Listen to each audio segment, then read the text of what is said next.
네, 안녕하세요. 비블리아의 이익상입니다. 김용석입니다. 이지은입니다. 예, 너무 반갑습니다.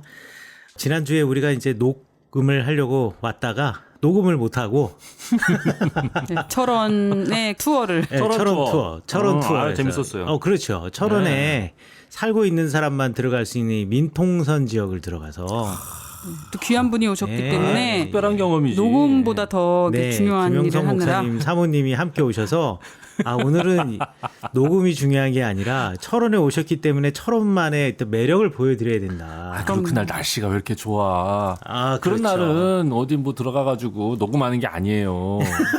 저는 그리고 녹음을 할 수가 없었어요. 사모님과 이야기를 하고 싶었지. 그렇지. 이 녹음을 하느라 그 사모님과의 시간을, 이 귀한 시간을 보낼 수가 없었기 때문에 네. 제가 파토냈다고 생각하시면 될 것 같습니다. 죄송합니다, 여러분. 한 주 건너서 저희가 방송한다. 이렇게 생각하시면 되겠습니다. 너무 죄송하고 하지만 저희들은 행복했습니다. 우리 그동안 쌓였던 댓글 소개해 드리도록 하겠습니다. 이 댓글이 이거 꽤 많아요. 꽤 많아서 빨리빨리 좀 지나가면서 댓글 소개해 드리도록 하겠습니다. 우리 카라79님 완전 공감합니다. 우리 성경의 배경 이스라엘에 다녀오는 것이 큰 도움이 되는 것 같습니다. 조금이라도 어릴 때 다녀오는 것이 좋다는 의견도 동감합니다. 단 가이드도 물론 중요하지만 가시기 전에 본인이 성경 공부를 좀 더 하고 가면 더 좋을 것 같습니다. 다시 한번 가족과 함께 이스라엘을 밟을 그날을 기대하는 일일입니다. 라고 댓글을 달아주셨습니다. 이분이 이스라엘 한번 같이 이익상 목사님하고 아니요. DK 목사님. 김동구 목사님이랑 하셨다는 목사님. 연필 스케치님. 참 오랜만에 댓글 다네요. 한 편도 빠짐없이 듣고 있습니다. 네, 저희 정기 후원도 해주시는 감사하신 분이죠. 민수기를 일단 넘어간다는 최근의 말씀을 듣고 아쉬워서 질문을 드립니다. 제가 성경의 모든 이야기, 예를 들면 창조와 예수님의 부활, 예수님이 무리를 걸어가신 거, 오병이어의 기적, 여호수아가 해를 멈춘 거, 다니엘이 사자굴에서 살아남은 것 등등 그게 역사적인 사실이라고 해도 다 믿겠는데요. 딱 하나 민수기에 나오는 이야기 중 발람의 당나귀가 갑자기 입이 트여서 말을 한 거는 정말 못 믿겠습니다. 이에 대해서 랍비들이 다양한 해석이 있을 것 같은데 설명을 좀 부탁드립니다. 그리고 한 가지 더 김영석 목사님께 다른 방송 이야기를 해서 좀 죄송하지만 저수지의 사자들은 언제 다시 방송이 시작이 되는지 아니면 끝난 건지 평목님 만나시면 질문 좀 부탁드리겠습니다. 김영석 목사님께 평목님께 한번 여쭤봐달라고 부탁의 말씀 드렸네요. 한박수님 목사안수 받으시면 시작합니다. 아주 현실적인 그럼요. 그 전까지 좀 조심해야 되기 때문에. 네. 그거 언제 받으시죠? 내년인가요? 내년에 받습니다. 또 기다리셔야 되겠네요. 조금만 기다리세요. 네, 내년 봄에. 김영석 목사님도 평목님에게 여쭤보셨구나. 네, 그분한테 여쭤보니까 얘기해 주셨어요. 예.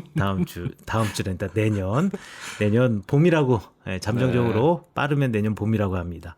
5월 이후가 되겠네요. 네, 그렇죠. 5월 이후 기다려주시면 감사하겠고요. 재밌습니다. 저는요, 예수님 무리 걸으신 거나 오병이어의 기적, 여호수아 해를 멈춘다는 거, 이거 사실 되게 쉽지 않은 건데, 그렇죠. 이거를 다 믿겠다는데, 이거를 다 믿으시는데 당나귀가 말을 하는 걸 못 믿으시겠다. 그걸 더 재밌게 말씀하시려고 그렇게 쓰신 거지. 믿음이 그렇게 좋은 분이신 거예요. 그렇죠? 굉장히 좋으신 분이죠. 맞아요. 네. 근데 뭐 성경에 보면 뱀도 얘기하는데. 그렇죠. 처음부터. 그렇죠. 그러네. 창세기부터. 문 열자마자 성경책 열자마자 그렇지. 뱀도 얘기하는데 당나귀가 얘기를 못 하겠어요. 뭐 랍비들이 어떻게 당나귀가 얘기하게 됐냐 뭐 이런 거 설명해 놓은 건 없습니다. 제가 알고 있기로는 없어요. 이거 뭐 어떻게 제가 설명이 불가능하네요. 네. 사북선녀님께서 오늘도 좋은 방송 감사합니다. 쿰란 문서 대한 이야기가 이렇게 감동적으로 다가오긴 처음입니다. 질문이 있는데 마소라와 슈투트가르트라는 이름은 무슨 의미인가요? 다음 사무엘 방송도 기대합니다. 라고 말씀해 주셨습니다. 제가 설명을 했던 걸로 기억을 하는데 일단 이제 마소라라는 말은 그 말 자체가 이제 전통이라는 뜻이에요. 근데 마소라라는 말에 이제 히브리어가 이제 맴, 그다음에 사마흐, 그다음에 레쉬 쓰는데 요 세 글자가 가지고 있는 기본적인 의미는 전달하다, 전해주다 이런 의미를 가지고 있거든요. 그래서 이렇게 전해 주어진 전통. 그래서 마소라라는 말은 전통이라는 의미를 가지고 있고 이 단어가 가지고 있는 원래의 밑바탕에 깔고 있는 의미는 전해주다, 전수해주다, 전달해주다 이런 의미를 가지고 있다라고 생각하시면 되겠습니다. 그리고 베하이스 이야기하면서 비블리아, 헤브라이카, 슈투트가르텐시아라고 했을 때 슈투트가르트라는 이름은 무엇입니까? 라고 또 이렇게 말씀해 주셨는데 슈투트가르트는 독일에 있는 도시 이름이에요. 베하S가 이제 BHS라고도 하지만 제가 베하S라고 부르는 이유는 원래 이 베하S의 작업이 독일에서 시작이 되어서 독일 성서공회에서 한 거기 때문에 이제 BHS라고도 하지만 베하S라고 더 많이 이제 사람들이 부르고 그 독일 성서공회가 슈투트가르트에 있어요. 슈투트가르트는 독일의 도시의 이름이다. 독일 성서공회가 있는 도시의 이름이다라고 생각하시면 되겠습니다. 9890025님. 안녕하세요, 목사님. 비블리아 43화 떨기나무와 떨기나무 책을 읽고 궁금한 점이 있어서 댓글을 남깁니다. 이익상 목사님의 떨기나무 비평 중에 시나이 반도는 당시 애굽 땅이었다라는 주장에 대해서 거짓이라고 말씀하시고 그 근거를 이집션 부룩이라고 하셨는데 이제 해변길로는 이집션 부룩이고 남쪽으로는 그 밑에 이제 그 뭐라 그러죠?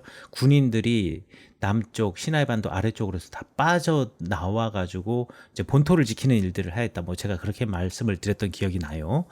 그런데 오디오만 들어서 이게 정확히 어떤 것인지 모르겠습니다. 이집션 부룩이라고 검색하니 의문의 고양이 그림만 나옵니다. 또 혹시 말씀하신 시나이 반도 한가운데 해변길을 기준으로 만들어 놓은 기준이라고 하셨는데 지도나 근거 자료가 있을까요? 떨기나무 책 399페이지에 이스라엘이 무사산이 시내산이 아니라고 단정지었다라고 했는데 이거는 허구일까요? 이거 참고 도서로 이게 좀 뭔가 됐네요. 무엇을 제시하는데 이건 또 어떤 문헌인지도 궁금합니다라고 되어 있는데 제가 지금 떨기나무 책이 없어서 요거 제가 확인을 제가 못했고요. 일단 첫 번째 이집션 부룩 할 때 어떻게 찾아보시면 되냐면 스펠링이 BROOK입니다. 이집션 부룩 내지는 부룩 오브 이집트 하면은 거기 위키피디아에 뭐 사진도 잘 나와 있고요. 지도는 안 나와 있네요. 지도는 여기 보시면은 그 옆에 지도들 이미지를 눌러보니까 그 이집션 부룩의 위치에 대한 그 지도들이 거기 나와 있습니다. 그래서 바이블 맵에 뭐 부룩 오브 이집트 해가지고 그 이집션 부룩의 위치가 나와 있으니까요. 한국말로 이집션 부룩이라고 검색을 하셨던 것 같아요. 그런데 이집션 부룩으로 내지는 부룩 오브 이집트로 검색을 해보시면 여러분들 확인해 보시고 싶은 분들 확인할 수 있다. 라고 제가 말씀드리겠습니다. 제가 여기다가 밑에 댓글에다가 거기 링크를 달아 놓도록 하겠습니다. 그래서 여기 한번 가가지고 질문하신 9890025님 제가 그 댓글로 구글 요 링크를 달아 놓았으니까요. 구글 링크 한번 클릭해 보시면 거기서 사진 확인해 보실 수 있습니다. 또한 광야 너머라고 하는 아하르하 미드바르라고 하셨는데 이게 구글로 번역해 보니 마바르레 미드바르라고 나오는데 구글로 번역기로 돌리신 것 같아요. 번역기로 이상한 말이 나왔어요. 그래서 마바르레 미드바르라고 하는 정체불명의 히브리어가 나오는데 이건 좀 아닌 것 같아서 히브리어로 어떻게 쓰는지 여쭈어 봅니다. 이게 아닌 거는 어떻게 아셨을까요? 뭐가요? 그러니까 여기 이제 나온 요 구글 번역으로 돌린 게 이건 아닌 것 같다는 걸 아신 걸 보면은 이걸 어떻게 그러니까. 목사님이시거나 좀 아시는 분인 신학생이셔. 그렇지. 히브리어를 조금 읽으시는 그렇죠, 분이야. 맞아. 그죠? 전혀 그래서 모르는 분이 이거를 아실 수 없지. 예, 그렇죠. 그리고 이게 아니라는 걸 알았잖아. 맞아. 그렇지. 맞아. 이 정도 우리 청취자 수준이 이 정도입니다. 또 그걸 알아내셨어 목사님도. 한수이셔. 야, 이분 참 기가 막힌 분이다. 이게 아주 철저하신 분이에요, 보니까. 네, 그렇네요. 그래서 제가 그 밑에다가 지금 댓글로 아하르 하미드바르 히브리어로 달아놨습니다. 3장 1절에 나오는 거 맞습니다. 네. 광야 너머가? 네네. 거기 또 질문이 있네요. 출애굽기 3장 1절에 나오는 것 또 맞습니다. 그리고 나바테아인과 느바요의 히브리어도 궁금합니다. 그 밑에 댓글로 달아놓겠습니다. 달아주셨어요? 아니요, 지금 이제 달겠습니다. 달고 있어요? 네. 찾아서 제가 달아놓겠습니다. 그다음에 자유복이님, 안녕하세요. 좋은 말씀으로 수고해 주시는 목사님들과 사모님, 자매님들께 감사드립니다. 말씀 듣는 중에 몇 화인지 기억이 안 납니다만 레위인들이 종교 경찰이라는 말씀이 있었습니다. 네, 그런 말씀 제가 드렸었죠. 그렇다면 신약에서 가늠한 여인을 돌로 치려고 했던 사람들은 다 레위인이었나요? 그리고 지파의 구분은 언제까지 유지가 되었는지, 지금도 유지가 되는지 궁금합니다. 언제나 좋은 말씀 감사드립니다. 라고 써주셨습니다. 레위인들이 종교 경찰이었던 거 구약 시대 때 그건 맞는 이야기가 되겠고요. 아마 신약 시대에도 그러한 역할을 했을 것이다라고 추정해 볼 수가 있습니다. 그렇다면 신약 시대에 가늠한 여인을 돌로 치려고 했던 사람들은 다 레위인이었느냐라고 질문해 주셨는데요. 그렇지 않습니다. 그러니까 종교 경찰이라고 하는 그 역할은 이 사람이 범법의 행위를 했느냐 안 했느냐, 그리고 그 사람을 데리고 와가지고 법정에 세우고 또 재판을 받게 하고, 그리고 어떤 그 사형에 처하게 할 때 그것을 집행하는 역할을 하는 것이 종교 경찰이면서, 동시에 이 사형의 집행은 레위인만 하는 것이 아니라, 적어도 예수님 시대 때나 예수님 시대 때 이후에 유대교의 그 문서들을 확인해 보면은요, 레위인들만으로 집행이 되는 게 아니고 이거 공동체가 함께 집행하게 되어 있습니다. 실제로 우리 구약 성서에도 보면 사람들이 어떻게 잘못을 했을 때 그 사람들이 잘못한 사람을 잡아내고 이 사람을 공동체 앞으로 끌어내는 거, 이런 거는 분명히 레위인이 했을 거라고 생각해요. 하지만 공동체가 다 함께 돌로 칩니다. 공동체가 함께 책임을 지고 공동체가 함께 그것을 징벌하는 것이다 라고 생각하시면 될 것 같아요. 그러니까 예수님 시대 때에 가늠한 여인을 돌로 치려고 했던 사람들이 다 레위인이었다라고 생각하실 필요는 없다 라고 생각하시면 될 것 같아요. 지파의 구분은 언제까지가 유지가 되었는지, 그리고 지금도 유지가 되는지 궁금합니다. 이거 너무 궁금해요. 사실 저도 궁금합니다. 왜 이스라엘 사실 때 이런 거 없었어요? 현재는 지파가 없죠. 그렇지. 예. 그렇지. 2,500년 동안이나 그 땅에서 못 살다가. 그렇죠. 강제로 자기네들이 거기를 차지하고 들어선 거니까. 맞아요. 지파의 구분이라고 하는 것은 땅을 중심으로 만들어지는 거예요. 땅을 중심으로 만들어지고, 내가 스불론 지파 땅에 살고 있기 때문에 스불론 사람이라는 정체성을 갖게 되는 거예요. 그런데 이러한 지파의 경계가 이제 구약 시대 때 북왕국이 무너지면서 유다만 살아남고 북왕국이 통째로 사라져 버렸잖아요. 네. 그리고 그 땅이 사마리아라는 이름으로 아수르의 하나의 그 속주가 되었단 말이에요. 그러면서 실제로 베냐민 지파, 에브라임 지파, 므낫세 지파, 요 지파들이 살고 있었던 땅들이 그냥 사마리아로 불려지면서 그 사람들을 통째로 그냥 사마리아 사람들이라고 불러버렸어요. 그렇지만 만약에 그 땅에 살고 있었던 사람들이 과거의 전통을 가지고 있었다면, 부모로부터 들으면서 나는 베냐민에 속한 사람이야, 나는 뭐 에브라임에 속한 사람이야, 뭐 므낫세에 속한 사람이야, 이렇게 정체성을 가지고 있었을 수는 있었겠죠. 하지만 남왕국 유다까지 멸망하면서, 바빌론에 의해서 멸망하면서 또 많은 수의 사람들이 강제로 이주당하고, 그리고 이 유다와 사마리아 지역이 다시 바벨론의 속주가 되면서, 이러면서 이런 지파의 의식이 사라져버려요. 사라져버리면서요, 느헤미야서나 에스라서 보면 포로로 잡혀갔다 돌아온 사람의 명단에서 지파라는 이름이 등장하지 않고 가문의 이름만 나와요. 가문이 결국에는 그 지파의 그 족보 같은 거 아니에요? 고대 사회에서는 사실 족보가 없었습니다. 족보라는 책이. 그렇죠. 그래서 입에서 입으로 전해졌기 때문에. 그래서 지파라는 구분이 사라지기 시작을 해요. 그리고 이 사람들이 예를 들어서 유다 사람도 끌려갔고, 사마리아 사람도 끌려갔고, 이런 사람들이 끌려가가지고 저쪽 바빌론에서 살았다 쳐요. 그런데 거기에서는 하나의 공동체에 모여 살거나, 아니면 그 제국의 곳곳에 있는 어떤 도시로 집단 이주를 당했을 거 아니에요. 네. 그런데 이주를 시킬 때 지파별로 이주를 시키지는 않는단 말이에요. 아니 뭐 그렇죠. 그렇죠. 이제 당연히 그렇겠지만 바빌론 사람들이 그게 이제 모계건 부계건 그래도 이제 그 이제 흐름이 있을 거다. 이게 왜 이런 얘기를 하는 거냐?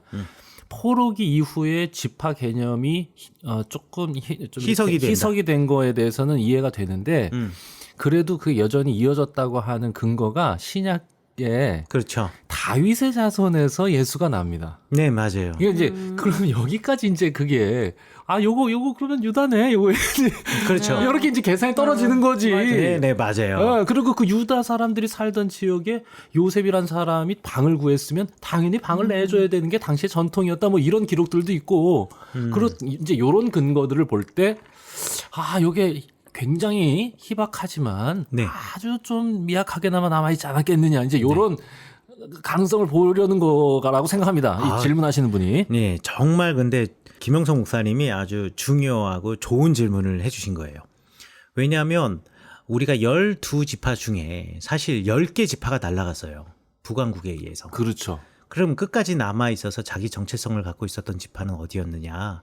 유다 지파였단 말이죠. 그러니까 느헤미야 시대 때 돌아왔던 사람들은 대부분 유다 지파였을 가능성이 있다라고 사람들이 이야기를 해요. 그리고 거기에 나와 있는 가문들의 명단도 유다 지파에 속한 가문들의 명단일 수 있다라고 이렇게 의견을 제시하는 학자가 있어요. 그나마 그러면 명맥을 이은 건 유다였다. 그렇죠. 왜냐하면 유다가 끝까지 살아남았기 때문에. 그렇지. 그나마. 그리고 유다 지파로서 한 개의 지파로서 유다라는 이름을 끝까지 붙잡고 있었던 데는 거기밖에 없거든요. 그렇죠. 다른 지파들은 이름이 사라져 버렸잖아요.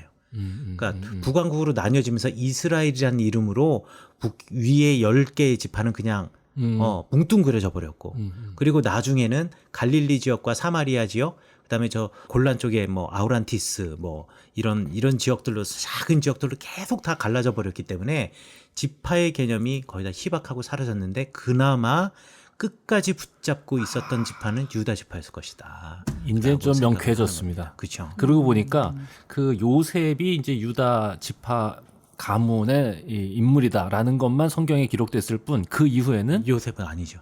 요셉 아니야? 예, 요셉은 에브라임과 므낫세. 아니 저 예수님 아버지 요셉. 예. 우리 비슷한 이름이 너무 많아, 너무 많아. 구역만 알아서 그래요. 그러니까 네. 요셉이 거기만 나온다고 그러니까요. 생각하는 거야. 너무 시선이 좁아요. 참.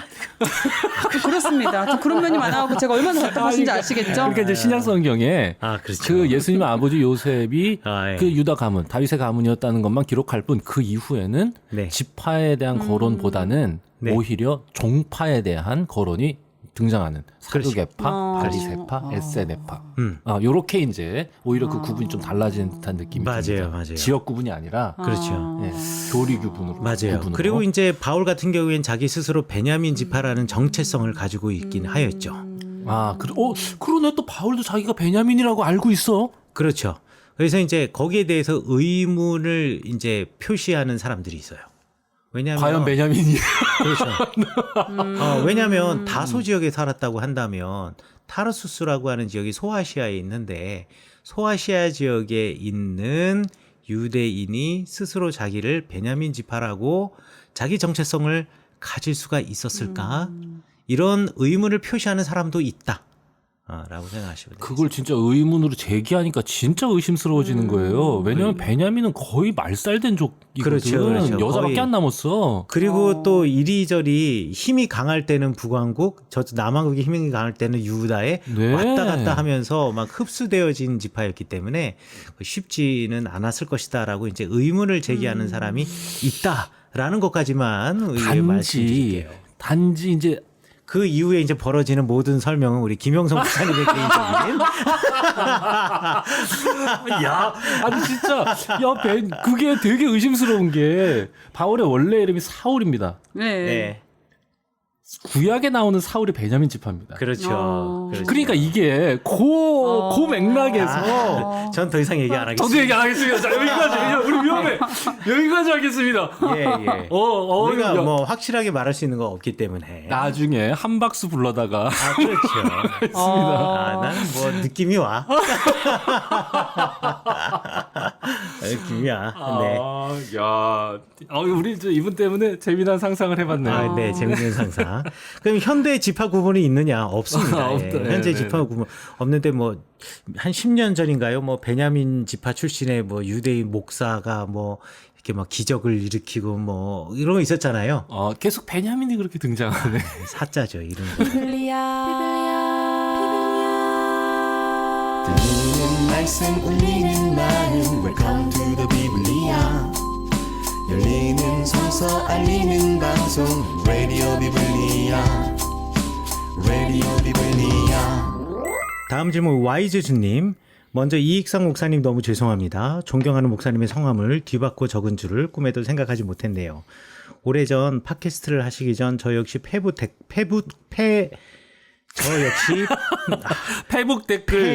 댓글 등을 통해 쉽지 않은 질문을 했었던 전과가 있었는데 그때 목사님의 답변을 읽고 이분은 찐이다라는 생각과 함께 그때부터 비블리아 홈페이지 그리고 시간이 흘러 팟빵도 구독하여 열심히 듣게 되었습니다.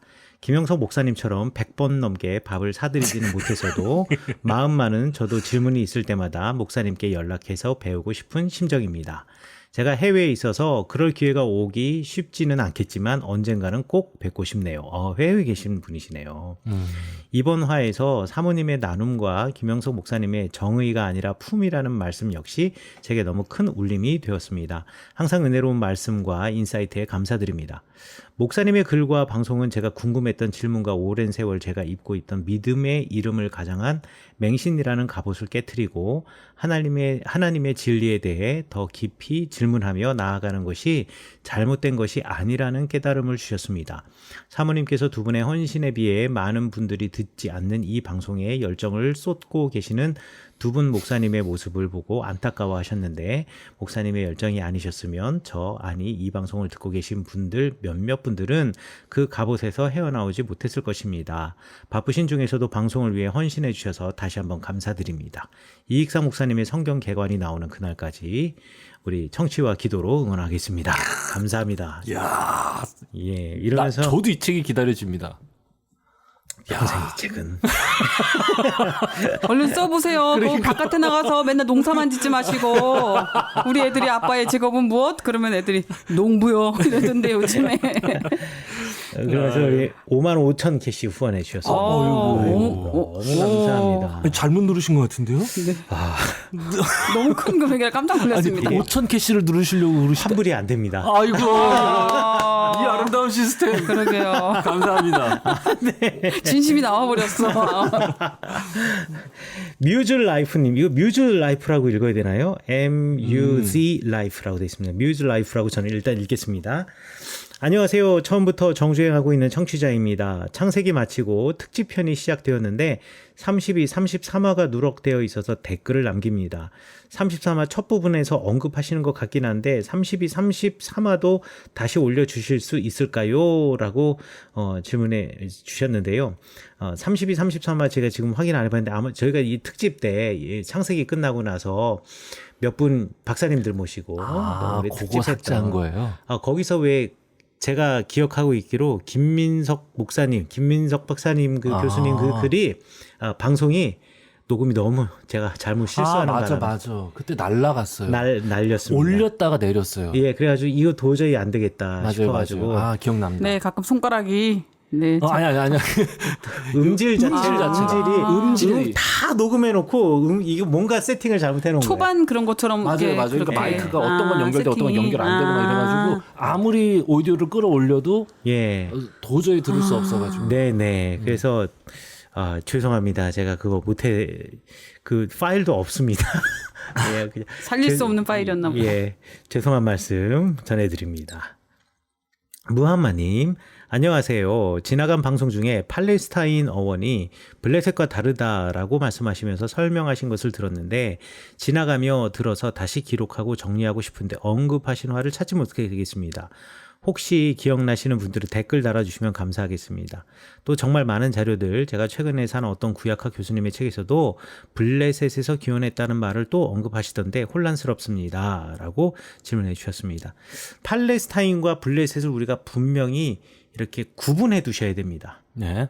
팔레스타인이라고 하는 말은 기본적으로 로마 사람들이 붙여오기 시작한 말이고 블레셋은 우리 구약 성경에 나와 있는 말인데 블레셋 사람들은 우리 해양 민족, 그러니까 기원전 13세기에 이주해 온 해양 민족들의 수많은 족속 중에 하나가 대표적인 민족이 블레셋이에요.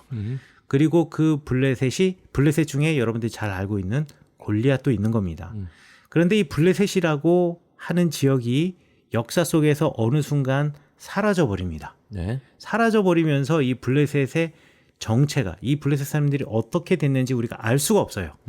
그래서 유대학에서는 이 블레셋 사람들이 나중에 유대인들과 이스라엘 사람들과 동화되었을 것이다 라고 생각을 합니다. 그래서 블레셋이라는 사람들이 신약 성경에는 전혀 등장하지 않죠. 예, 블레셋 등장하지 않아요. 그러다가 이 유다 사람이죠. 유다 사람들, 그때 이제 유대아라고 하는 속주로 있었으니까 반로마 항쟁들을 시작하잖아요. 그래서 2차 로마 항쟁이라고 불려지는 바르코흐바의 항쟁, 그러니까 기원은 135년입니다. 135년 이후로 로마 사람들이 이 전쟁을 갖다가 진압하고 난 다음에 사실 유대인이라는 말 자체도 민족의 개념이라고도 말할 수 있겠지만 지금 현재 유대인들은 민족의 개념으로 쓰려고 하는 경향이 있지만 실제로는 유대아 땅에 살고 있는 사람이 유대인입니다. 그런데 유대인들이 유대아 땅에 그것도 성전을 중심으로 자기 정체성을 지켜나간단 말이에요. 근데 성전은 제1차 대로마 항쟁을 하던 그 시기에 무력으로 제압하면서 성전을 무너뜨렸어요. 70년. 그렇죠. 그런데 성전이 무너지고 난 다음에도 이 유대인들이 회당을 중심으로 자기 정체성을 잘 지켜나가고 있는 거예요. 네. 그래서 이 유대인들의 자기 정체성을 좀 흐트러 놓지 않으면 이 사람들이 계속 제국의 곳곳에서 반란을 일으키겠다 싶어서 이 사람들의 정체성을 흔들기 위해서 땅의 이름을 유대아라는 땅을 버려버리게 합니다. 유대아라는 땅을 그냥 없애버리는 거예요. 역사 속에서, 지도 속에서. 그리고 그 땅의 이름을 팔레스티나라고 이름을 바꿔버려요. 팔레스티나. 그렇죠. 팔레스티나. 그런데 이제 이 팔레스티나라는 이름을 선택한 이유가 여기 중요해. 블레셋에서 시작을 했다라고 설명하는 사람들이 있어요. 그래서 사람들이 이 로마 사람들이 유대인들의 역사를 보건대 유대인들의 역사에서 유대인들이 제일 싫어했던 사람이 블레셋 사람들이었으니 블레셋 사람들의 이름을 빌려서 팔레스티나라고 이름 붙였다라고 주장하는 사람이 없지 않습니다. 있어요. 하지만 땅의 명칭만 유대아에서 팔레스티나로 바뀌었을 뿐 사람이 바뀌지 않았다라는 거예요. 이게 중요한 겁니다. 그러니까 이 사람이 오늘까지는 유대인이었어요. 그러나 내일에는 팔레스타인 사람이 돼버린 거예요. 그러면 팔레스타인 사람이 블레셋 사람이겠냐라는 거예요. 아니죠. 블레셋 사람은 역사 속에서 이미 없어진 지가 오래니까. 아니 그러니까 지금 이제 이 질문하신 분은 그 팔레스타인 어원이 블레셋과 다르냐 아니면 연관이 있다고 할 수 있느냐. 정확하게 말해서는 모른다예요. 모른다. 모른다고. 네, 모른다. 그런데 학자들 가운데는 블레셋에서 나왔을 것이다라고 말하는 사람도 있다라는 발음이 거예요. 비슷해. 네, 발음도 비슷하고요. 예. 그런데 팔레스타인 사람과 블레셋 사람은 완전히 다르다라는 거예요. 그 대부분의 많은 사람들은 팔레스타인 사람들은 곧 블레셋 사람들을 연결시켜서 팔레스타인 사람들에 대해서 적개심을 드러내는 사람들이 있어요. 블레셋 사람의 후손이라고. 근데 그거 아니라는 거예요. 팔레스타인 사람들은 그 안에 굳이 따지자면 민족의 DNA로 따지자면 유대인들도 많아요. 이제 예전에 제가 말씀드렸는지 모르겠지만 20몇 %가 유대인이에요. 근데 유대인인 그들이 자기 스스로 팔레스타인이라고 팔레스타인 사람이라는 정체성을 갖고 있는 거예요. 예, 그렇게 이해하시면 될 것 같습니다. 자, 그다음 조 목사님. 목사님 안녕하세요. 새벽 예배 때 출애굽기 강해를 하는데 이제 성막 부분이라 목사님이 만드신 성막 도면을 보다가 궁금한 게 생겨서 질문드립니다. 출애굽기 27장 9절에 보면 남쪽들에 설치할 휘장의 길이가 100규빗이라고 되어 있고 27장 12절에 보면 동쪽들에 설치할 휘장의 규빗이 50규빗이라고 되어 있습니다. 그런데 목사님이 만드신 도면을 보면 남쪽으로 120, 동쪽으로 60 이렇게 돼 있더군요. 차이가 나는 이유가 무엇인지 궁금합니다. 기가 막히다. 질문하셨습니다. 네. 어설프면 안 되겠네요. 기가 막히다 진짜. 네. 정말 훌륭하신 분들이 조 목사님 많으시다. 존경합니다 아. 정말. 하하. 네, 이 조 왜 목사님 틀렸어요? 왜? 그러게 말이에요. 조 목사님께서 제가 만약에 지적했으면 사람이 그럴 수도 있지 뭐 이러셨을 텐데 우리 남편이 조 목사님께서 우리 페북에다가 남겨주셨는데 방송을 들으시고 이쪽으로 옮겨서 와 페북 메시지를 여기다가 옮겨 놓았습니다. 감사합니다. 질문해 주신 목사님이 조 목사님, 조기련 목사님이십니다. 짧은 대답이 될 수도 있지만 이게 또 긴 대답이 될 수도 있어서 제가 여기다가 방송으로 하려고 또 조기련 목사님만 궁금한 게 아니라 또 다른 분들도 그 사진 보고 그림 보고 일러스트 보고 궁금해 하실 수가 있을 것 같아서 제가 여기 방송을 댓글 여기다 달라고 부탁을 드렸어요. 제 그 홈페이지 비블리아에 가보면 출애굽기 성막 구조 AI 파일을 보시면은 성막의 구조 작업을 해서 제가 일러스트 작업을 해놓고 120 큐빗으로 만들어 놓았는데 우리 목사님 말씀하신 것처럼 성막에는 우리 출애굽기 27장 9절에 보면 휘장의 길이가 100큐빗이라고 되어 있는데 왜 그러냐라고 질문해 주셨어요. 근데 제가 어떻게 이해를 했냐면 일단 여기 제가 27장 9절에 9절과 10절을 한번 읽어볼게요. 너는 성막의 뜰을 만들지니 남쪽을 향하여 뜰 남쪽에 너비가 100큐빗의 세마포 휘장을 쳐야 한다. 그래서 그 한쪽에 100큐빗짜리의 세마포 휘장을 만들어야 한다. 그리고 거기 남쪽에다는 기둥이 20이고 그 받침 20이고 받침은 노수로 하고 기둥과 갈고리와 가름대는 은으로 해야 한다. 라고 이야기를 하고 있습니다. 자, 이렇게 보니까 남쪽의 휘장의 길이가 100큐빗이니까 남쪽의 성막의 남쪽의 그 거리 길이가 100큐빗이라고 이제 생각하신 거잖아요. 생각을 하셨는데 저는 조금 다르게 생각을 했어요. 왜냐하면 그래 남쪽에 있는 휘장의 그 길이는 100큐빗짜리 휘장만 있으면 돼요. 그런데 거기다가 기둥을 20개를 세워놓는다 그랬잖아요. 그 기둥 하나의 폭이 1큐빗이에요. 그 1큐빗짜리 20개의 기둥을 갖다가 쭉 세워놓고 그 기둥에다가 엮어맨 게 아니라 이게 이제 성막은 이동을 해야 되잖아요. 그러니까 기둥과 기둥 사이에 휘장이 한 조각이 붙어 있는 거고 또 기둥과 기둥 사이에 한 조각이 붙어 있게 되겠죠. 그래서 120이다. 그렇죠. 20개의 기둥의 폭을 생각해야 되지 않겠냐. 이거 100큐빗짜리 수학 문제인데 완전히 다 이거? 말을 수가 없거든요. 빨리 움직일 때에는. 그래서 실제로 성막을 갖다가 재현해 놓은 데 가면 기둥과 기둥 사이에 조각천으로 담이 쳐져 있지 한 줄로 쳐져 있지를 않아요. 그래서 제가 120 큐빗으로 이것을 해 놓았다라고 생각하시면 될 것 같습니다. 참, 또 이렇게 또. 근데 뭐 또 우리 조 목사님 생각대로 또 말씀하신 것대로 또 생각이 다를 수도 있고 또 다른 그림이 있을지 잘 모르겠어요.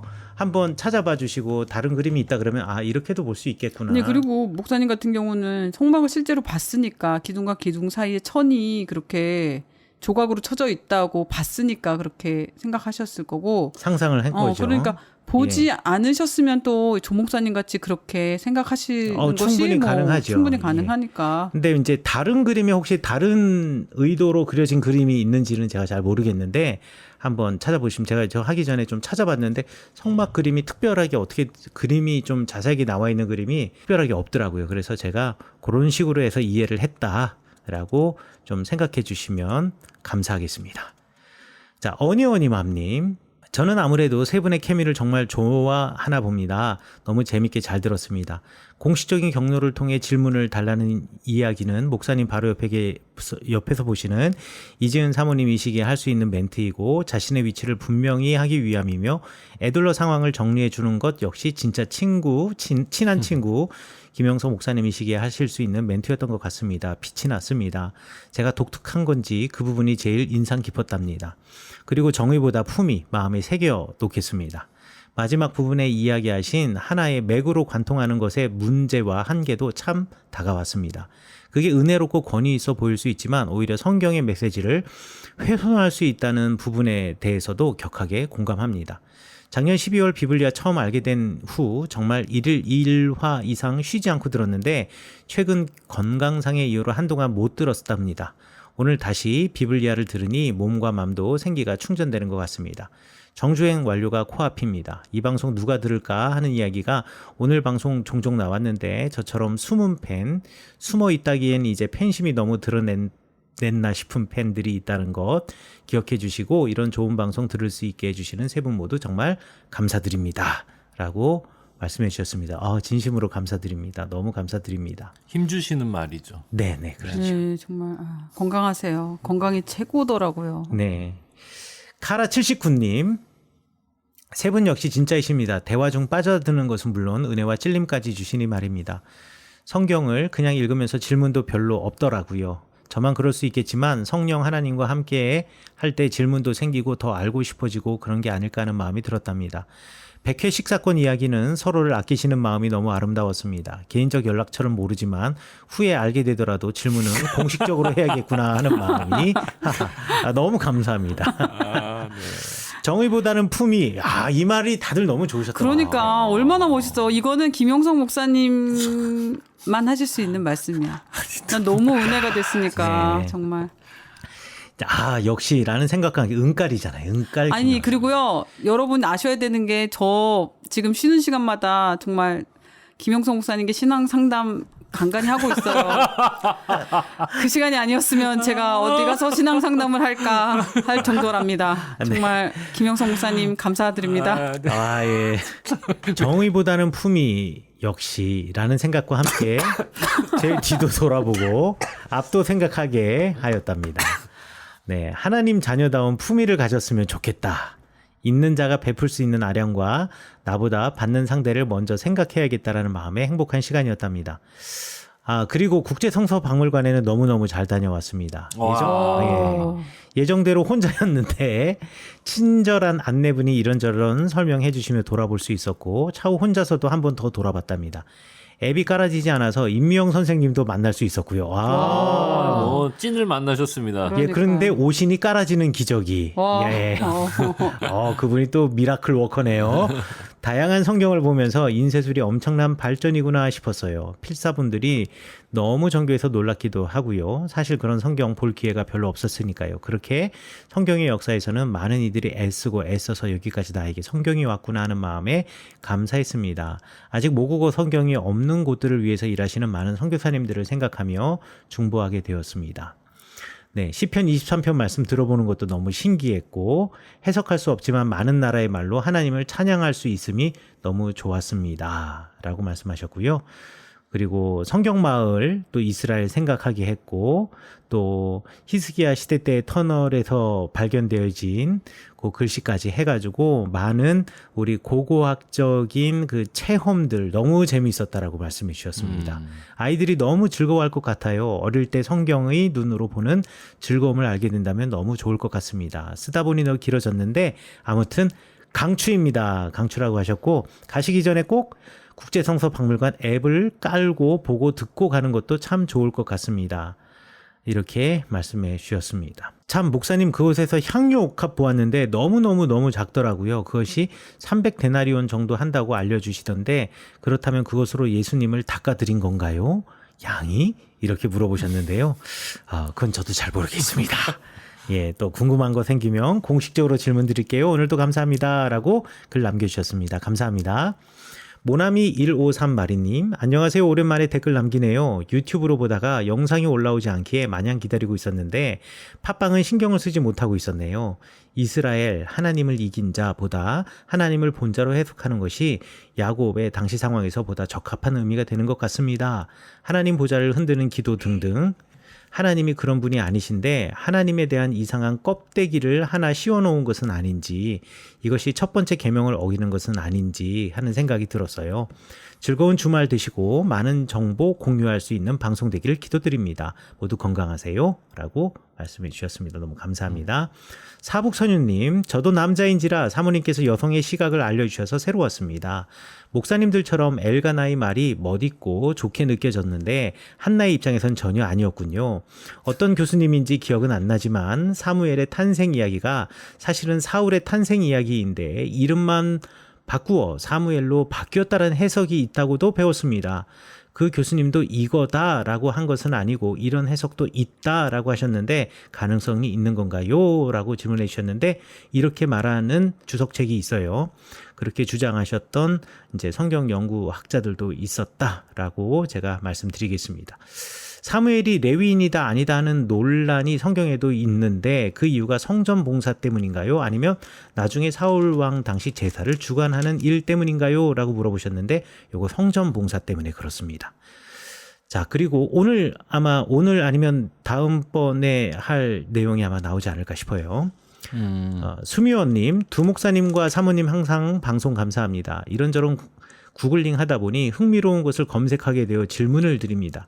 어떤 유대 문헌에서 혹은 어떤 유대인들은 아담에게 하와 이전에 다른 아내가 있었다라는 이야기를 듣고는 찾아봤는데 고대 근동 문헌 여러 곳에 나타나는 릴리스라고 하는 인물이 있더라고요. 위키피디아에 나온 설명으로 여자 악마였으며 성경에서는 이사야 34장 14절에 나온다라고 되어 있어 찾아보니 개역 개정에서는 올빼미, 우리말 성경에는 밤징승으로 되어 있고 공동 번역은 도깨비, 현대인의 성경은 밤의 괴물로 나와 있네요. 정작 릴리스를 검색했을 때 나온 이미지는 뱀을 휘감고 있는 사람의 형상이더라고요. 몇 가지 궁금한 점은 왜 릴리스를 아담의 첫째 부인이라고 하는 것인지 개역 개정이나 세번역에서 이사야 14장의 릴리스를 왜 올빼미 혹은 밤짐승으로 번역을 한 것인지.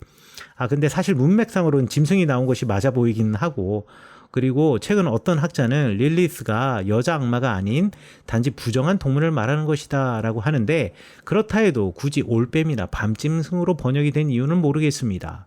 그리고 릴리스를 여자 악마로 번역을 한다고 해도 왜 갑자기 거기서 나오는 건지도 궁금하네요. 앞뒤로 동물들을 나열하고 있는 것으로 보면 혹시 이 부분은 나중에 이사야를 하실 때 같이 이야기하는 것이 더 좋을 것 같으시면 그때 해주셔도 무방합니다. 그렇다면 내년쯤 들을 수 있을까요? 내년이라니요. 지금. 내년이라니요. 지금 사무엘하고 있는데. 아니 근데 나는 이런 질문을 이렇게 들으면서 네. 야, 이런 질문을 도대체 여기가 아니면 어디 가서 할 수 있을까? 진짜 그런데 와, 질문 진짜 대박입니다. 그러니까 그래도 이런 통로가 된다는 게 너무 감사하죠. 예, 아니 너무 이익상 목사님께 감사한 겁니다. 아니 제가 이 질문을 해주신 분이 감사한 거지. 그러니까 이익상 목사님이 그렇게 계셔 주니까 예. 이걸 또 답해주잖아, 친절하게. 대답 잘하세요. 이 사람 엄청 착해, 내 보면 진짜. 아우. 목사님 엄청 착한 게 착한 건 사실이에요. 집안에서는 속 터질 때 있습니다. 그렇죠. 너무 착해서 속이 터지는 거지. 여기까지 네. 또 저보고 그만해라 뭐 이런 눈빛으로 또 보내기 때문에 제가 여기까지 하겠습니다. 그만해라가 아니라 그만해 주세요. 이런 눈빛으로 제가 광선을 쏴드린다라고 제가 생각하시면 돼요. 일단 기본적으로 릴리스라고 하는 이 인물이 신화에 나오는 여자 인물이고, 그 다음에 뭐 이거는 뭐 기본적으로 이게 영지주의적인 해석을 할 때 이런 해석을 많이 해요. 유대인들의 해석 가운데에서 지금 근데 악마는 여자일 수 있을 것 같다는 생각을 저도 많이 합니다. 이건 뭐 뜬금없는 생각인데 네. 왜냐하면 남자들은 단순해. 악마까지 되기에는 보통 복잡하거나 보통 머리가 이렇게 비상하거나 아주 이렇게 예민하거나 모든 걸 꿰뚫고 관통을 해야 되는데 그만큼 안 똑똑해. 안 똑똑해요. 안 똑똑해. 자, 이 이야기가 어디 나오냐면 바빌로니안 탈무드에도 나오고요. 그리고 이제 7세기, 중세죠. 7세기의 랍비 유대교에서 이 릴리스가 아담의 첫 번째 부인이었다라는 설명을 대단히 많이 했어요. 그럼 이게 뭐 성서적으로 근거가 있고 바탕이 있느냐? 아이, 뭐 랍비들은 항상 성경에서 근거를 찾기는 하니까. 근데 이제 요런 그 랍비들의 설명은 그 재미있는 영지주의적인 그냥 설명 중에 하나였다라고 생각하시면 되겠는데, 굳이 그 근거를 말하면 저겁니다. 이제 예전에는 이 성경을 갖다가 좀 비평학적으로 읽거나 이것이 아니라 성경을 있는 그대로 그냥 순서대로 쭉 읽어 나갔잖아요. 그러다 보니 창세기 1장에 보니 하나님께서 1장 27절에 남자와 여자를 창조하셨다라고 했어요. 그런데 2장에 가면 또 하와를 창조해요. 그러면 1장에서 창조한 이 여자가 누구냐? 라는 악마를 질문을, 창조한 거지, 악마? 아니야, 이거 좀 위험한가? 그 여자가 누구냐라는 질문을 하게 된 거예요. 그 여자가 릴리스라는 거고 랍비들이 설명을 하는 겁니다. 그러면 그리고 또 두 번째 1장 27절에 창조한 이 여자가 만약에 이 하와가 아니라면 그러면 이 첫 번째 창조된 여자는 도대체 어디 갔느냐? 그러면 아담과 하와가 살았던 에덴 동산에는 들어오지 못한 여자 아니겠느냐? 그러면 들어오지 못했다라는 것은 완벽한 에덴 동산에 들어오지 못했다라는 것은 불완전한 존재 내지는 악마적 존재가 아니었겠느냐? 좋습니다. 라고 해서 여자 괴물이라는 것을 하고 그래서 릴리스구만. 그러면서 어떻게까지 가느냐? 성경에 보면 아담과 하와가 에덴 동산에서 쫓겨나서 셋을 낳고 그 다음에 가인도 쫓겨나 가지고 다른 여인들과 결혼을 하잖아요. 그러면 에덴 동산 바깥에 살고 있었던 사람들이 누구냐? 바로 이 릴리스의 후손들이다. 이렇게 하는 설명에까지 가게 됩니다. 그러니까 이제 성경을 비평학적으로 읽지 않고 그냥 이 순서대로를 그대로 다 그냥 줄기를 쫓아가려고 하였던 중세 랍비들의 해석이 만들어낸 가상의 인물이 릴리스다라고 생각하시면 될 것 같아요. 이 정도면 답이 될까? 너무 좋은 답이 됐습니다. 예, 네. 이렇게 신경 쓰지 마라 이런. 본질은 따로 있다. 그렇죠. 이게 뭐 성경 문헌학에 대한 예. 여러 이제 그 고고학에 대한 예. 지식이 없었던 시절에 그렇죠. 그것들을 이제 어떻게든 논리적으로 맞춰내기 위한 그렇죠. 시도들의 결과물. 네, 맞습니다. 일뿐. 그렇게 그러면서 관심 이제 가질 인물은 아니다. 거기다가 좀 그렇죠. 그 여인 그 릴리스 그 어떤 뭐라 그러죠? 불완전하고 어떤 그 악마적인 여인의 이름을 붙일 때 좀 더 권위를 부여하기 위해서 고대 근동의 이제 바빌론 그리고 아수르의 신 중에 하나였을 것이라고 추정되는 릴리스라고 하는 여인의 이름을 딱 갖다 붙임으로 좀 되게 멋있게 그리고 뭔가 좀 권위 있게 그게 바로 그 릴리스였다. 그렇죠. 예, 그렇게 가는 것이다라고 생각하시면 될 것 같습니다. 이해가 확 됐습니다. 네. 그래서 그 여자가 악마잖아요, 여기서. 그쵸, 제가 이 성경을 읽으면서 하나 깨달았던 게 있었어요. 그래가지고, 왜 성경에는 이렇게 여자들이, 다른 데도 보면은 여자들이 이렇게 이상한 짓 하는 경우들이 조금 있더라고요, 보니까. 그걸 볼 때마다 마음이 불편했거든요. 그래서 저는 그때 그렇게 생각했거든요. 그래서 내가 정신을 똑바로 차리고 살아야 되겠구나. 갑자기? 왜? 아니, 잘못하다가는 나도 그런 존재가 될 수 있겠다. 내가 악마가 될 수 있다. 내가 이런 자기 반성은 매우 훌륭한 거 아닙니까? 그렇죠. 네. 아니, 그냥 그럴 수도 있다 생각했어요. 왜냐면 그리고 뭐 우리나라 속담에도 뭐 베갯머리 송사 이래가지고 이렇게 제대로 된 정신 괜찮은 남자를 이렇게 자고 일어나면 여자들이 속닥속닥 그래가지고 올바른 판단을 흐리게 하고 뭐 그런 속담도 있고. 그렇지. 밤에 릴리스가 되는 거죠. 그렇죠. 예. 그러면서 저는 어느 날 성경 공부를 하면서 올빼미 기가 막힌 해석이구만. 그래서 저희 이제 어느 날 밤의 괴물. 전에 있던 교회에서 사모님들이랑 사모 모임 하면서 무슨 나눔을 하면서 저 혼자 그냥 그런 생각을 했어요. 사모님도 되게 신앙이 좋으신데 이제 저는 이제 약간 그렇지 못하니까 혼자 그런 나눔을 이렇게 들으면서 나는 이렇게 저렇게 신앙 좋은 그런 역할은 못하니까 오히려 나쁜 악마나 이렇게 하와, 예를 들면 아담과 하와 때도 하와가 이렇게 이렇게 뭐 그래도 하나님이 먹지 말라고 하진 않았지 않았어? 뭐 이렇게 속닥속닥 그 본문이었거든요. 그거 보면서 속닥속닥 본문. 네, 그거 보면서 다른 분들은 되게 은혜로운 본문을 막 하셨는데 저는 혼자 절대 쏙닥쏙닥 거리는 여자는 되지 말아야겠다 이런 생각했거든요.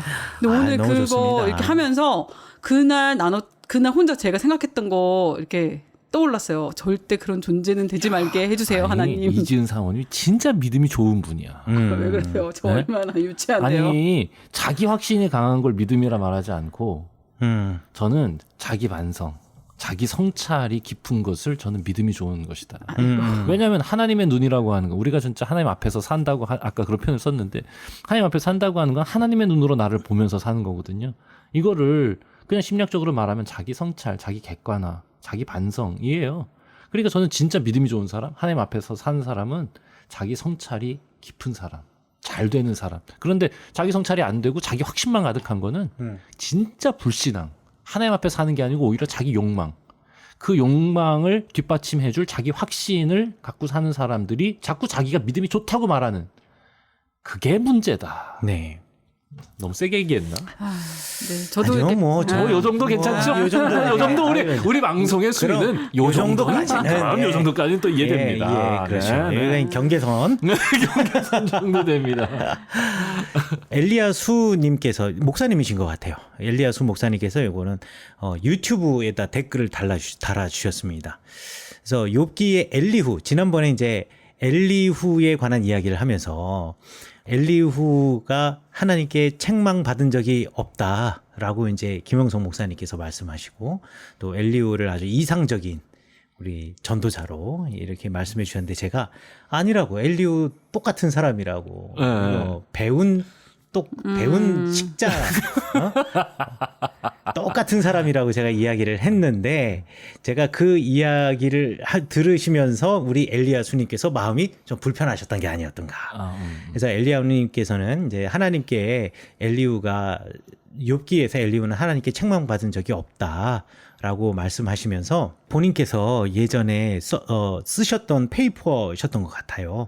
그래서 그걸 갖다가 쭉 인용을 해가지고 본인 페이퍼를 쓰셔가지고 성경 구절을 쭉 인용해서 이러이러하여서 우리 그 엘리후는 책망받지 않는 사람, 엘리후는 욥을 오히려 지적하면서 그리고 스스로 의인이라고 부르고 있는 욥에 대해서 이렇게 책망하며 그 사람을 하나님께로 돌아오게 하는 사람, 뭐 이렇게 쭉 설명을 해주셨어요. 그리고 하나님께서 이 엘리후에 대해서 어떻게 이제 뭐 말씀하시는가에 대해서는 여기다는 뭐 구체적으로 써 주시지는 않았지만, 엘리후는 하나님께 책망받은 적이 없다라고 지적해 주시고 말씀해 주셨는데, 제가 거기에 대해서 댓글 달아주셔서 감사하다고, 제가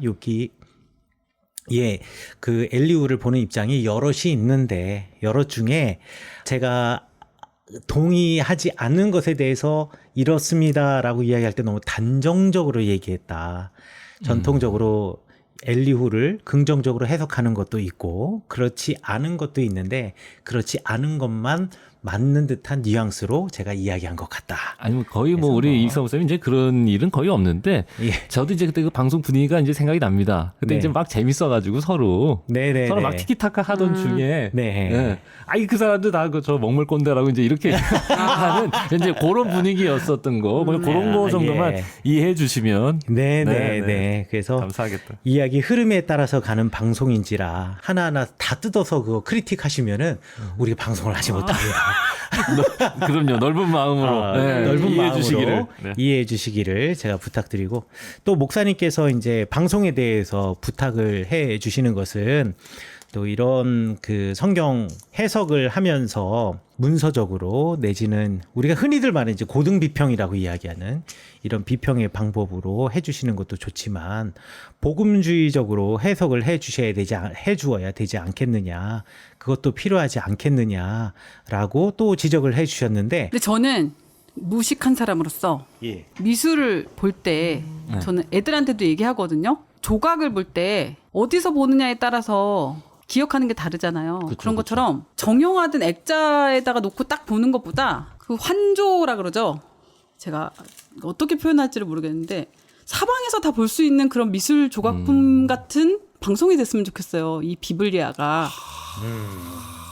그래서 뭐 예를 들으면 우리가 보통 미술을 대생하거나 그럴 때 그 정면에서만 자꾸 그리는 그림만 보여주는데 저는 귀만 그리는 그런 그림도 좀 있고 뒤통수만 그릴 수도 있고 옆에서도 뭐 이렇게 다양하게 그려야 그 전체적인 그림이 어떤 그림인지를 잘 그리는 조각, 잘 그리는 그림 그리는 사람, 작가, 뭐 예를 들면 조각가 이런 사람이 될 수 있지. 정면만 그리는 사람을 나중에 정말 뒤통수만 그리게 하거나 옆을 그리게 하면 또 당황하지 않을까 싶은 생각도 있거든요. 그래서 저는 남편을 이렇게 생각할 때 그리고 기도할 때 항상 저 사람은 온 사방을 다 둘러볼 수 있는 그런 마음을 가진 사람이 됐으면 좋겠어요. 이렇게 기도해요. 그래서 이제 뭐 어떤 뜻으로 말씀하시는지는 제가 좀 알겠는데 어떤 주의, 뭐 어떤 눈, 뭐 이런 것보다는 저는 온 사방을 다 볼 수 있는 그런 환조 같은 그냥 그런 눈을 가진 목사였으면 좋겠어요. 그러니까 우리 방송이 약간 그런 느낌인데.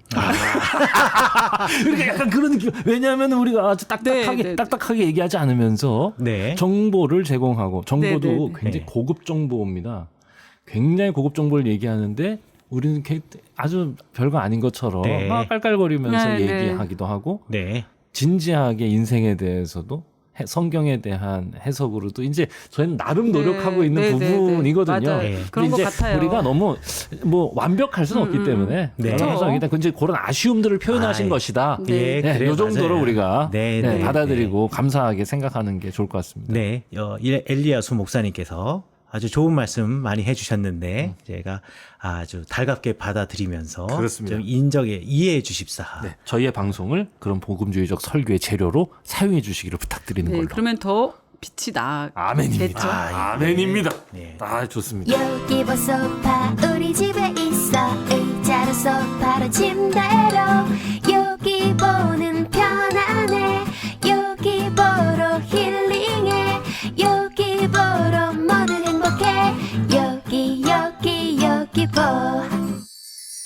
여기 보 자, 이제 그러면 본격적인 우리 사무엘상 이야기로 한번 가보도록 하겠습니다. 드디어 들어갑니다. 예, 예. 자, 1장 19절입니다. 지난번에 이어서 1장 19절에 보면 그들이 아침에 일어나서 여호와 앞에 경배하고 돌아가서 라마의 자기 집에 이르렀다라고 이야기를 하고 있어요. 자, 그런데 여기서 이제 잘 아시다시피 한나가 임신하고 아들을 낳아서 사무엘이라고 이름하였고 그래서 서원제를 올라가는 이야기가 나오는데 21절이 이제 재밌습니다. 여러분들이 알고 있는 한나의 이미지가 여기서 다 깨집니다. 자, 그 사람 엘가나와 그의 온 집이 여호와께 매년제와 서원제를 드리러 올라갈 때라고 우리말 성경이 돼 있죠. 네. 그런데 히브리어 성경에는 뭐라고 돼 있냐면 그 사람 엘가나와 그의 온 집이 여호와께 매년제와 그의 서원제를 드리러 올라갈 때 이렇게 돼 있습니다. 그의 서원제. 그럼 누구의 서원제라는 거죠? 엘가나. 엘가나의 서원제예요. 그럼 엘가나가 서원했을까요, 안 했을까요? 했겠죠? 성경에는 없어요. 성경에 엘가나가 무슨 서원을 했는지가 없어요.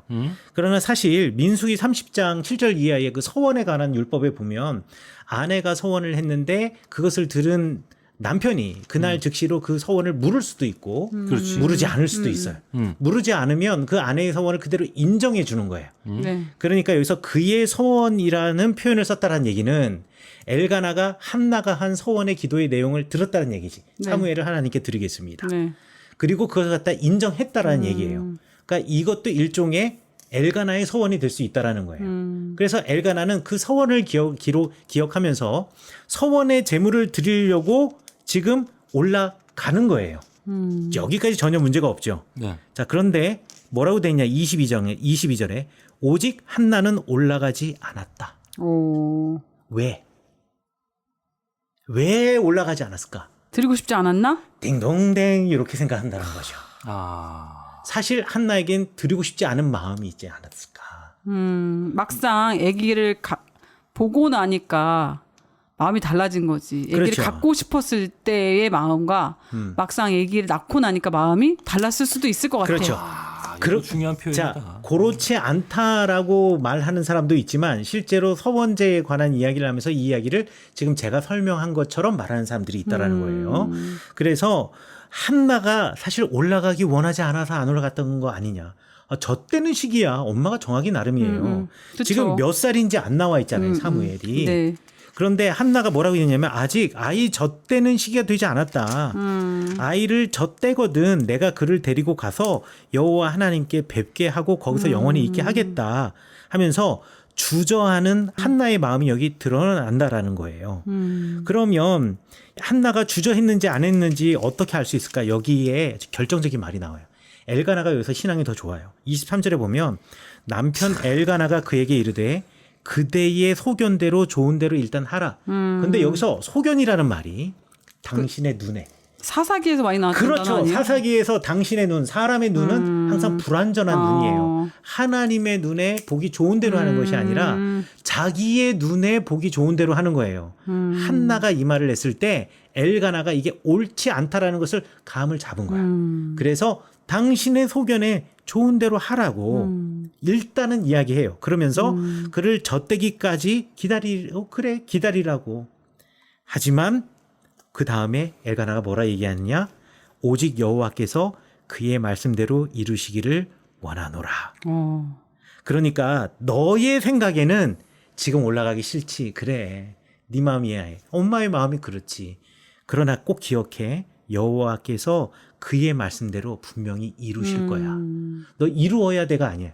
하나님께서 너의 서원을 이미 받으셨고 그리고 그래서 우리에게 아들을 주셨으니까 이루어 주실 거야. 그래서 여기 오직이라는 고 번역을 했지만 사실 이 히브리어가 이렇게 써 있어요. 이게 뭐냐면 but 그러나예요. 그러면 이렇게 말할 수 있죠. 너의 소견대로 하여서 젖대기까지 기다려라. 그러나 여호와 하나님께서는 그의 말씀대로 이루실 것이다. 그래서 너무 은혜가 된다. 주저하는 한나를 그동안 우리는 한나에 대해서 예. 너무 미화를 했어. 그렇죠. 엘가나가 뒤에 있고 한나가 앞장섰습니다. 왜냐면 교회에 여자들이 많이 다녀서 그런 거 아니야? 그렇구만. 그리고 항상 우리는 성경을 어디까지 봤느냐? 1장 11절에서 멈췄어. 내 아들을 주시면 내 아들 머리 그러니까. 삭도 안 되고 하나님께 드리겠다. 왜냐면 교회 하러 모이게 해야 되거든. 기도하러 모이게 해야 되거든 교회로. 그런데 아이를 보고는 한나가 마음이 흔들려. 그렇지. 이 아이를 어떻게 이 아이를 어떻게 내 성전에 드리나. 그렇죠. 그런데 그것을 보고 있던 엘가나가 정신을 차리게 해주는 거죠. 근데 정말 믿음은 저는 항상 생각하는 건데 왜 제가 사모님이라니까 사모님들이 그러잖아요. 사모가 신앙이 좋아야 된다고 막 그러고 그러니까 여자들이 막 신앙 좋아야 된다고 그러는데 저는 반대거든요.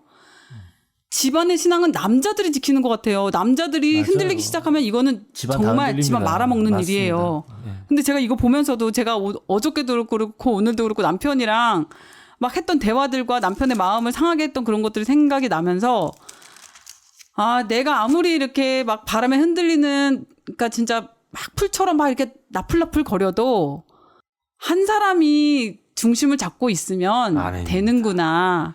그래서 한 집안에 믿음으로 선 사람 하나만 있어도 근데 그게 아버지여야 하고 아버지면 훨씬 좋겠지. 남자이면 더 좋겠구나. 왜냐면 성정 자체가 제가 남녀 비하 뭐 그런 거 하는 게 아니고 정말 그러면 정말 좋겠구나. 그래서 교회에 물론 기도의 어머니들, 기도의 뭐 여성들 막 이런 거 너무 중요하지만 그래도 한 집안에 남자분들이 교회 다니면서 믿음으로 선 분 계시면 너무 좋겠다. 그럼요.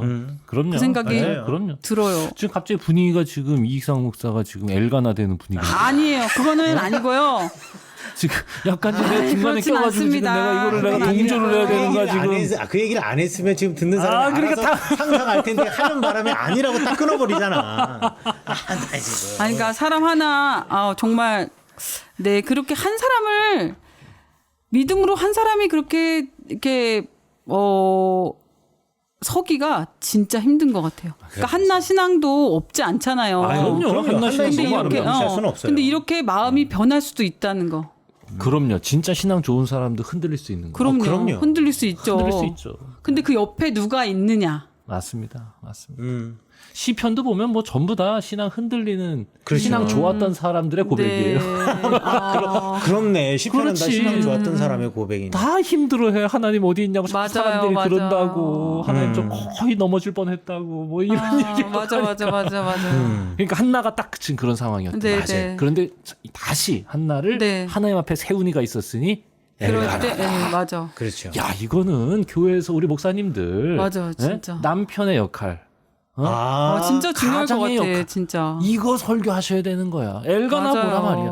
흔들릴 수 있다 이거지. 그런데 당신들이 다시 하나님 앞에 서게 해라. 할렐루야. 아멘. 야, 이거 너무 은혜가 된다 진짜. 나는 그냥 얘기했을 뿐인데 이렇게 또 아니 그리고 아름다운 이 설교가 하나 나오네. 오직 여호와께서를 그러나로 해석하신 이게 핵심이었습니다. 아니 그러나. 그리고 엘가나가 한나한테 그러면 안 되지 가야지 뭔 소리야 막 이렇게 강하게 하지 않고 그래 당신 소견대로 해 당신 그렇게 맞아. 해 막 이렇게 그냥 기다려주잖아요. 이게 저하고 성격의 차이인 것 같아. 나는 기다려주지 못해.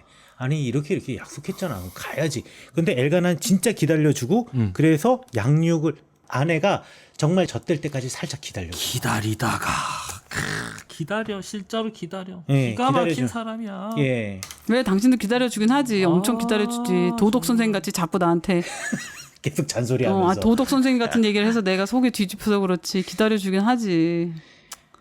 그래서 여기 성경에 우리가 그동안 알고 있었던 한나의 이미지를 조금 고칠 필요가 있다.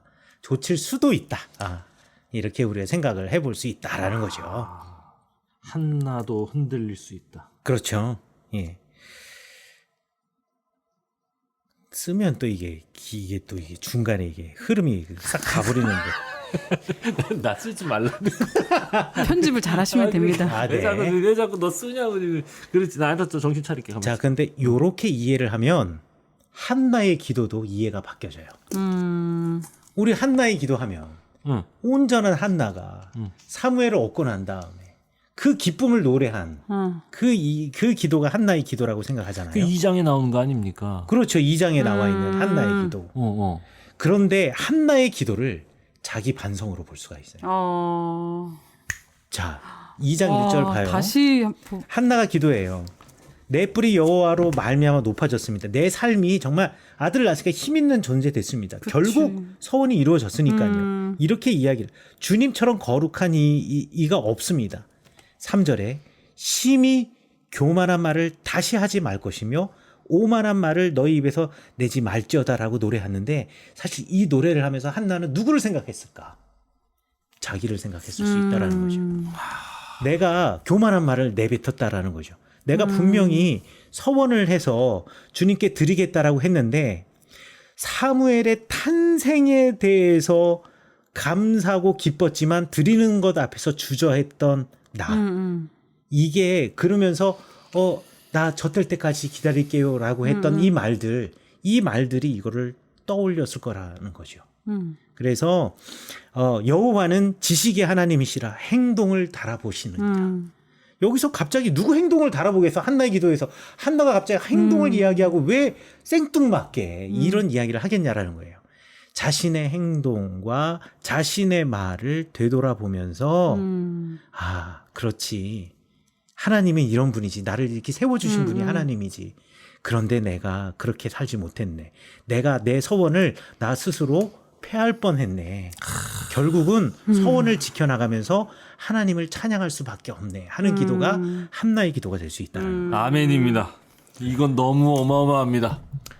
그쵸. 그러니까 한나가 여기 실릴 수 있었던 거예요. 왜냐면 서원했던 수많은 여인들이 네. 서원한 것을 얻었을 때 마음이 바뀌었던 사람이 얼마나 많았겠어요.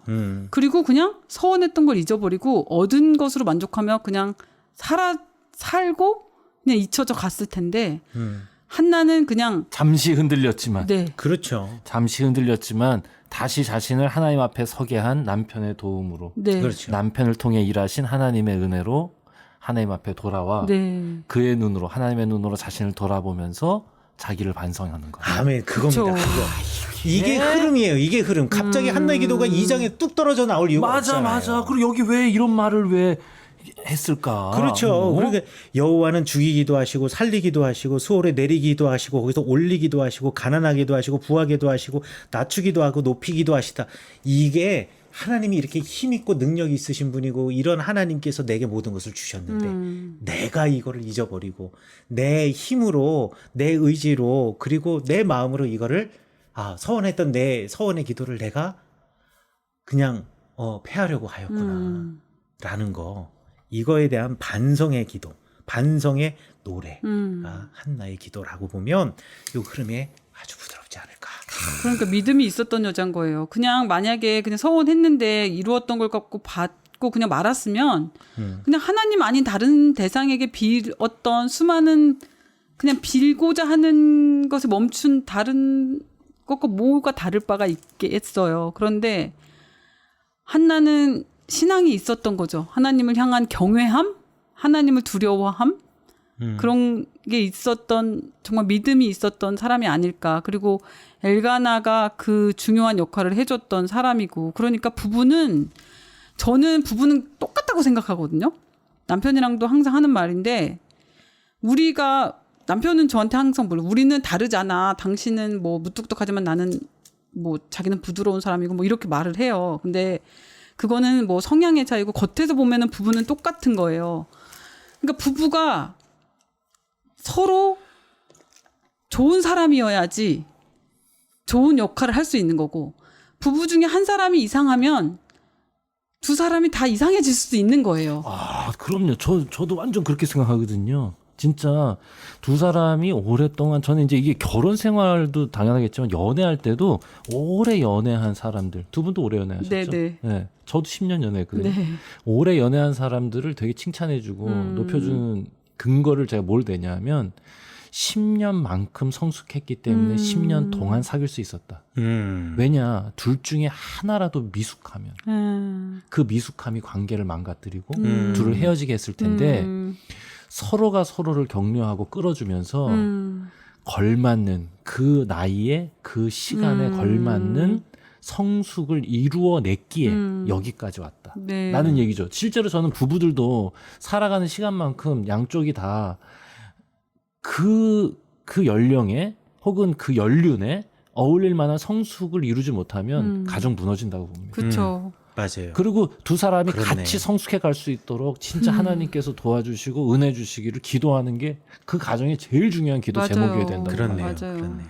둘이 같이 성숙해 가는 거죠. 맞아. 연수가 찼다고 해가지고 그게 저절로 되는 건 또 아닌 것 같으니까. 맞습니다. 예. 아, 둘이 같이 지내려면 둘 다 미숙하건 맞아요. 미숙한 채로 그냥 가는 거 수도 있더라고요. 둘 중 하나가 성숙한 일은 없어요. 맞아요. 네. 그런 건 일은 어느 없어요. 순간에 참다 터지는 순간이 터져서 오고. 깨집니다. 네. 그러니까 같이 미숙해져서 아니야! 야, 이거 회복이 안 되네. 아, 이거 아니, 왜 성경에 보면 존귀에 맞아요. 처하나 멸망하는 짐승 같도다. 이런 표현이 있어요. 네. 그렇습니다. 그러니까 네. 이제 서로 그 미숙한 모습에 머물면서 네. 짐승같이 살아가지 말고 네. 예, 성숙한 모습을 일구어 예수님의 장성한 분량으로 하나님의 형상되어 살아가는 거, 요걸 목표로 삼고 맞아요. 이상으로 삼고 살아가야 한다. 네. 이렇게 생각합니다. 아이, 감사합니다. 엘가나와 한나 두 사람의 성숙이 일궈낸 기가 막힌 드라마. 네. 정말 은혜가 되네요. 엘가나만 훌륭한 것이 아니고 한나만 훌륭한 것이 아니었다.